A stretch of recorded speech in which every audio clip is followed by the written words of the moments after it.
Hello, folks. This is Richard Vernadeau with the Rich Vernadeau show, and I am weighing in on and commenting on the two different separate Ukrainian strikes, drone strike, an oil place, and another one was an air base, apparently. So they've hit Russia with drone strikes in a couple of different places, and this, of course, is in retaliation of Russia having knocked out half of the Ukrainian power grid with missiles recently. So Velikovsky, the leader of Zelensky, the leader of the Ukrainians, there's a lot on my mind, pardon me, folks. I have to agree with Stick, Six, and Hammer, though. This is the edge of World War III. This could easily lead to World War III. This is dangerous territory. Obviously, Zelensky and the Ukrainians have a right to defend their home ground. Russia had no business going in there and invading them to begin with. But I can see that this is going to escalate even more on both sides with even more casualties. I think the Russians sustained 40 casualties in the past couple of days.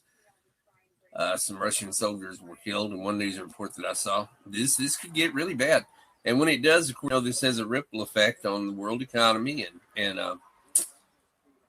it could easily turn into World War III. And of course, we're involved to one degree or another already, by arming and supplying the Ukrainians, which I do support that. I support the U.S.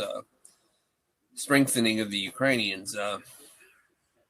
It'll be a shame if we do end up with boots on the ground over there in terms of actual combat, but I mean, obviously we have historically surprised if U.S. military does end up in the Ukraine.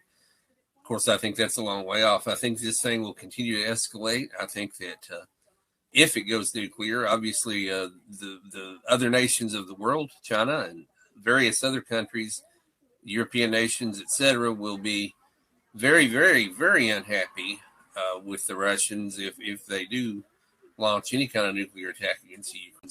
And I think that the sympathy and the sentiment from nations worldwide definitely supports the Ukraine. So that's where things are at right now, and it's going to be frightening, interesting times that we're living in. It's going to be interesting to see, how all of this plays out over the course of the coming days and weeks. I mean, my gosh, this has been more than 6 months already, and it's not any better. The situation's just continuing to develop to the worst.